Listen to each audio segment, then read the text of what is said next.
Do you go jogging like Madonna to keep fit? Well, you mean like my best friend Madonna? Yeah. Welcome to MsMojo, and today we're counting down our picks for times when the music industry's biggest professional rivalries went too far. It's like saying Frazier and Ali, like, you know, things were said then, but, you know, it's in the spirit of competition. Number 10, Madonna and Elton John. Although it's more of a one-sided feud, this one got awfully mean awfully fast. Since when has lip syncing been live? Sorry about that, but I think everyone who lip syncs in public on stage when you pay like 75 quid to see them should be shot.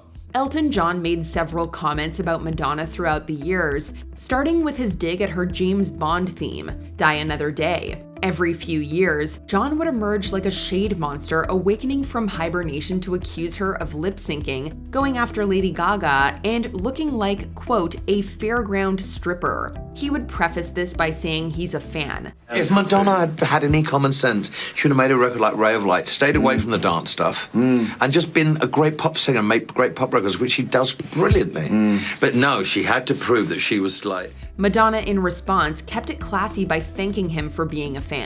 As of 2025, the two have made amends since John asked for forgiveness. Because what I said should never have appeared in public. She was very gracious, she accepted our apology, we bought a dinner, and that's over and done with. Number 9, Zayn Malik and One Direction.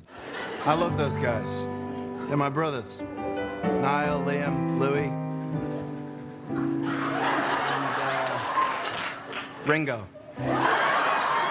First assembled on the X Factor, One Direction was still immensely popular when they began to fracture. Zayn Malik abruptly quit the group in 2015. I wanted to be the first to go and do my own thing. That was the reason. And then there was obviously underlying issues like within our friendships too. We'd been together every day for 5 years and we'd got sick of each other, if we're being completely honest. So The story was that the separation was amicable, but fans watched sadly as the group's conflicts played out on social media. Malik's comments about the band's output particularly rubbed them the wrong way. Social media posts between him and bandmate Louis Tomlinson got tense in 2015, with Malik accusing Tomlinson of making harsh comments about his life. I've never been very good at biting my tongue. Maybe I get it off my mum, but it's just one of those things, you know. That's Twitter's great for connecting with the fans, but also if you feel like saying something that you probably shouldn't, it's also good for that as well. Or bad, in this case. All seemed forgiven after the 2024 death of Liam Payne, when all 4 of his former bandmates gathered for his funeral. Number 8, Axl Rose and Slash. Substance use and hard partying sowed division within Guns N' Roses from the outset. Then artistic differences crept in when Slash crossed genres to be a session guitarist for pop superstar Michael Jackson.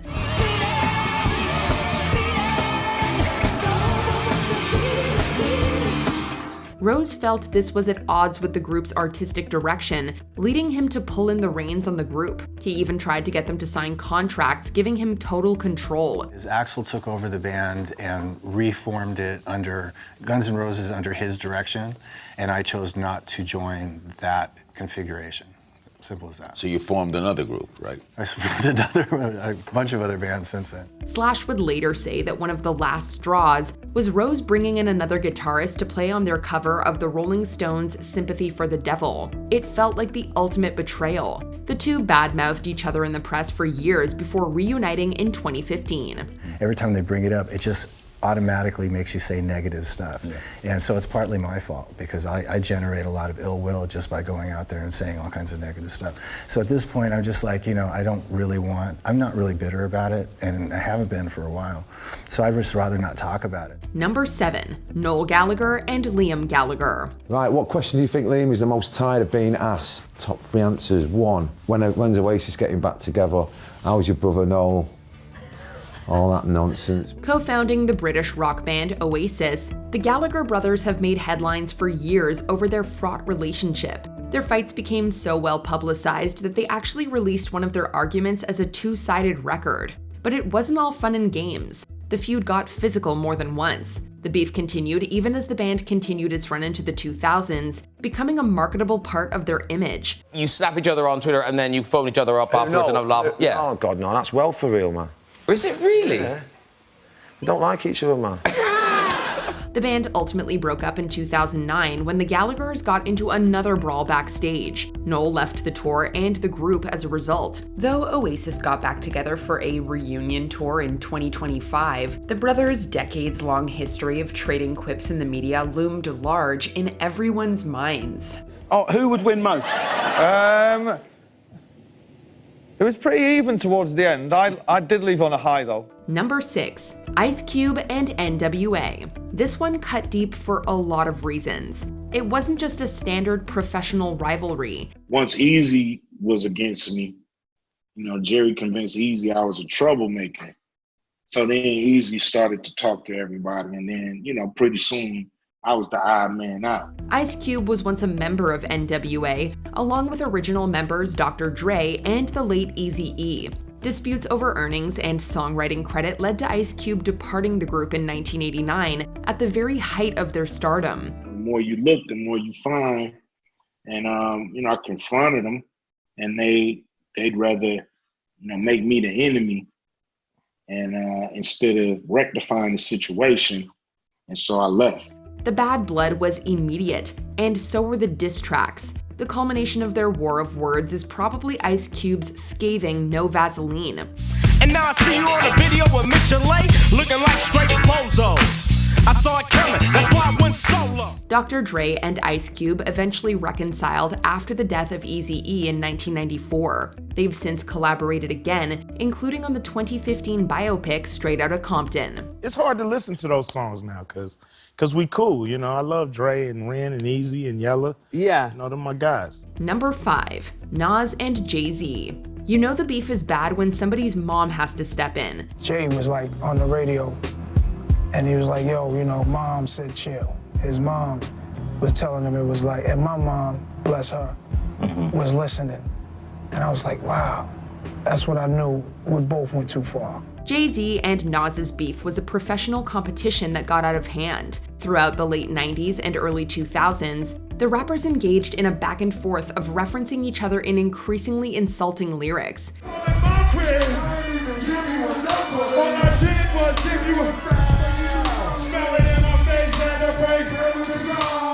Nas's Ether is still considered a legendary diss track, but Jay-Z's response made things really personal. Me and the boy AI got more in common than just balling and rhyming. Get it? More in common. On Super Ugly, Jay-Z didn't just take issue with Nas, but also dragged Carmen Bryan, his own one-time lover and Nas's child's mother, into the feud. Jay-Z's mom, Gloria Carter, told him he needed to apologize to Nas, and Nas's entire family for that one. Luckily, they've since patched things up.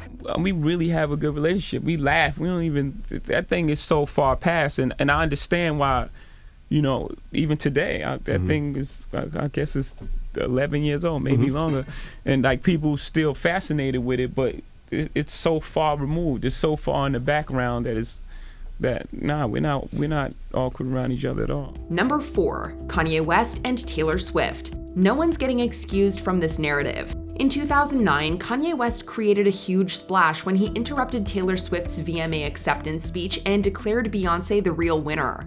I'm really happy for you. I'm gonna let you finish. But Beyoncé had one of the best videos of all time. One of the best videos of all time. Things just spiraled from there. Even President Obama weighed in, calling West a, quote, jackass. Despite some reconciliations over the years, West continued to mention Swift in his music, while Swift kept her references a bit more subtle. There are going to be people along the way who will try to undercut your success or take credit for your accomplishments or your fame. His controversial video for the track Famous, which includes a nude Swift lookalike, became another sticking point. Swift's knowledge of the song's content became the topic of controversy involving West and then-wife Kim Kardashian. West's political extremism and public antics have reignited the feud, with Swift filing a lawsuit against him as recently as 2025. The rapper dropped around 100 unfiltered posts serving up apologies, accusations, and a truly wild fictional threesome featuring Taylor Swift, Justin Bieber, and Harry Styles. He also claimed that Swift is behind his Super Bowl halftime show snub. Number 3, Megan Thee Stallion and Nicki Minaj.